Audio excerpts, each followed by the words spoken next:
خلونا نبدأ بلغز. لغز بيولوجي حير العلماء لعقود طويلة. اللغز هذا موجود في شيء بسيط جدا، وهو كيف جسمنا بيتعامل مع السكر. حل هاللغز مش بس غير فهمنا للجسم، لا، بل أطلق ثورة طبية حقيقية. جهزوا حالكم لأنه رح نكشف القصة المدهشة وراء تأثير الإنكرتين. وهذا هو السؤال اللي بقلب كل التوقعات.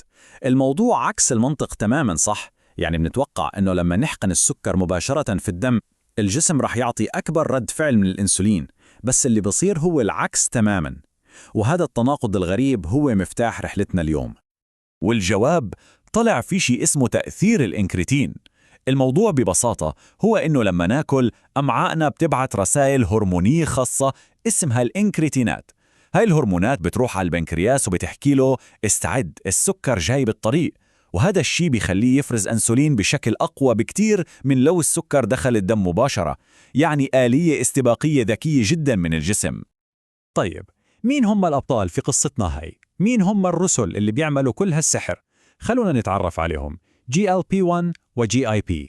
وهنا بنشوف العبقرية في تصميم الجسم. الاثنين بيحفزوا الإنسولين، صح، بس ال GLP-1 هو النجم الحقيقي. مش بس بينزل السكر، لا، كمان بيخلينا نحس بالشبع وبيبطئ الهضم وبيوقف إنتاج أي سكر إضافي. هاي الوظائف المتعددة هي اللي خلت ال GLP-1 هدف جذاب بشكل لا يصدق لتطوير الأدوية. بس طبعا كان في مشكلة كبيرة كمان. بالرغم من كل قوتهم، هاي الهرمونات مثل الأشباح بتظهر وبتختفي خلال دقائق. طيب، كيف ممكن نستغل قوة شيء مؤقت لهالدرجة؟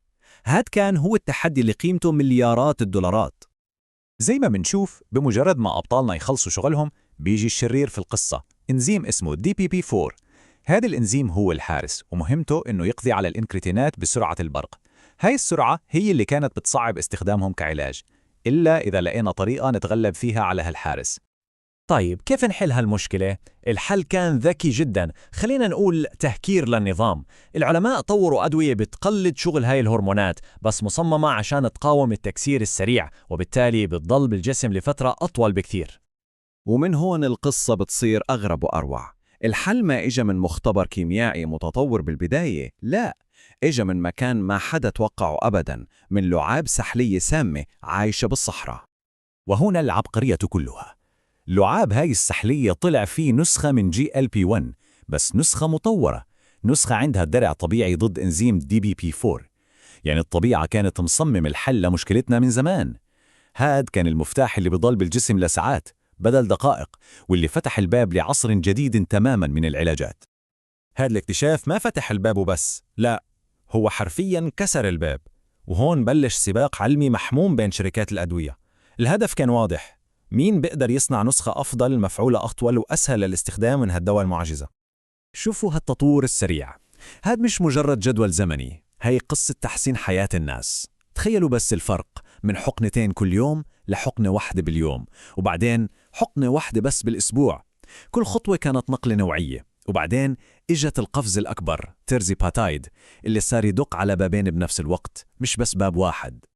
الدافع وراء كل هالاختراعات كان بسيط بس قوي، إنه يخلوا هاي الأدوية مش بس فعالة أكتر بالتحكم بالسكر وفقدان الوزن، لا، وكمان تكون أسهل للاستخدام وتصير جزء طبيعي من حياة الناس اليومية. وهاي هي النتيجة المذهلة. لما تستهدف مسارين بدل واحد، النتائج مش بس بتتضاعف، بتنفجر.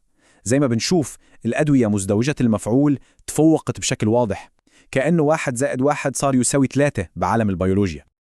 طيب، ليش هالتأثير المضاعف؟ فكروا فيها هيك. GLP-1 بقول للمخ أنت مش جوعان، بس GIP بروح مباشرة للخلايا الدهنية وبقولها يلا وقت حرق الطاقة. هذا الهجوم المزدوج هو سر فعاليتها الخارقة، فريق عمل هرموني متكامل. إذا كنا مفكرين إنه القصة خلصت هون، فإحنا غلطانين.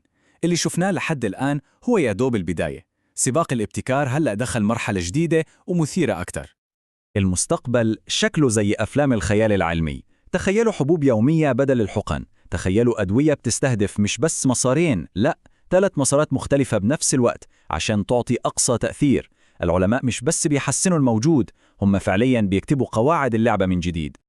20%. خلونا نوقف عند هالرقم شوي.